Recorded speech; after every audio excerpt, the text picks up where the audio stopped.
Hello and welcome back to my channel. Today I want to talk about our data in Facebook and how we got to where we are and where to go from here. I was watching Zuckerberg testify to the US Congress, and it became apparent to me that it was more of trying to assign blame to the Cambridge Analytica situation than trying to find any sort of resolution. It was more about trying to expose some nefarious plot by Facebook or some complacency on Facebook's part than actually finding the true root of the problem.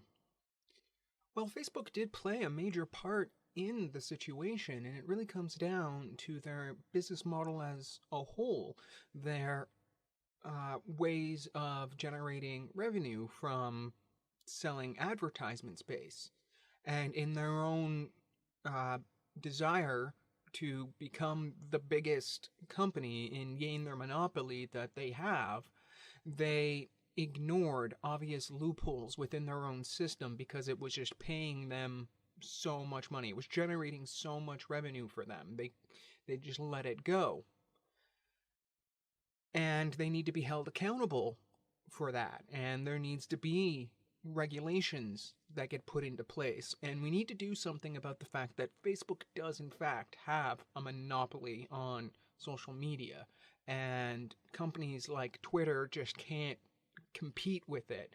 And Twitter is a bit of a different platform altogether, but even Google trying to create their Google Plus social media network couldn't even come close to trying to fight Facebook, and it was Google. But there's quite a bit on us, and that's more or less what I really want to talk about the most with this video. In our own complacency and our own ignorance to what was going on and our own self-indulgence. We wanted relevant ads and articles and posts and videos, and we didn't care how it was done and never really allowed ourselves to admit that it could be used against us, that it could manipulate us. We were never willing to admit that we were susceptible to manipulation. We always liked to say that we are smarter than that. We were quick to call out when we'd see ads for dog training after we were talking to our partner about getting training for our dog, but never did anybody call conspiracy when they were having conversations about gun rights and then being inundated with articles about the Second Amendment. And we didn't pay any attention to the obvious confirmation bias that we were experiencing because we were just happy to be told we were right. We were comfortable with that, and it made us feel good about our own thoughts and feelings, and we were never challenged by the things we read. But this is how we now have such an rise of people believing utterly ridiculous stuff like there's a flat earth. It's because they got stuck in a little bubble of confirmation telling them, no, the earth's flat. No, everyone's been lying to you about a round earth. It's really flat. Here's a bunch more articles to prove that the earth is in fact flat. And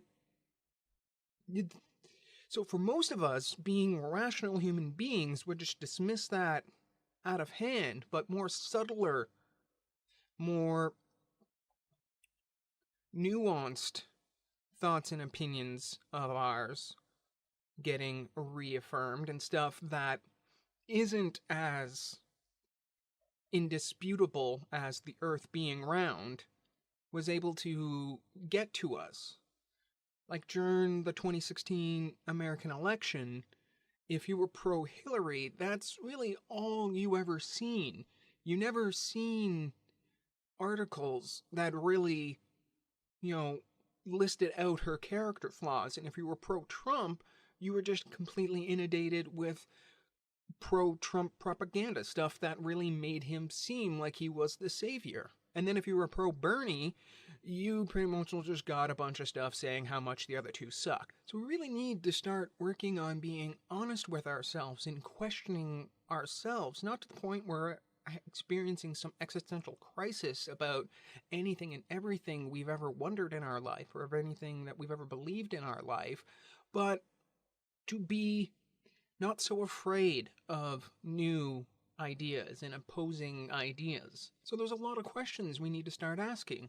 Like, are these tech companies tuning their AI to benefit us or to benefit them? To give us the most relevant and most important information that we need to know? Or to just give us something that we're going to click on so that they get the ad revenue from it? And we also need to ask ourselves questions about the things that we read. Like, do I really understand this situation? Am I doing my due diligence with this information? Am I letting my own emotions get the best of me, preventing me from making rational and informed decisions on these matters? Yes, there are times where taking a hardline, absolutionist type of approach to something is fine. I'm a Leafs fan. I was born a Leafs fan, and I will die a Leafs fan. And no matter how bad they're doing, I will always cheer for the Maple Leafs, and there ain't nothing anyone will ever tell me that will change my mind on this. And it's fine to argue over who's the best truck manufacturer. It's Chevy, by the way, but it's fine to have a hard-lined opinion on this. But not when it comes to social issues, far-reaching social issues that actually impact people's lives.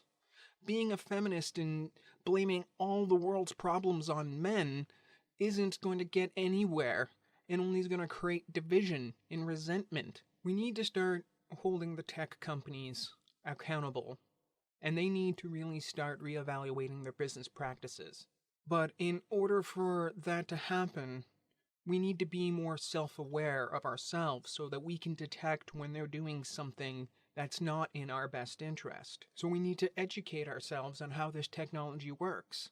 We need to understand what the far-reaching ramifications of what we're doing with the technology has on our lives. We need to understand how to control our privacy settings on these platforms, and how that if we post something on Facebook, how to set it so that only our friends see it, or only our friends of friends see it, or that it's set to public. And we gotta really strive to not allow ourselves to get caught up in extremist thoughts and opinions on either the left or the right. The thing is, if you find yourself in complete agreement to what you're reading, you're gonna want to find more information on it, because it's probably too good to be true. And if you find yourself in complete disagreement with what you're reading, chances are you're going to want to read up more on the subject. Because as this old saying goes, there's three sides to every story. There's side A, there's side B, and then there's the truth somewhere in the middle. And so that's where I'm going to end it today. Until next time. Bye. Thank you so much for watching. I look forward to reading your comments below. Please like and share, and please consider becoming a supporter on Patreon. The link is in the description below.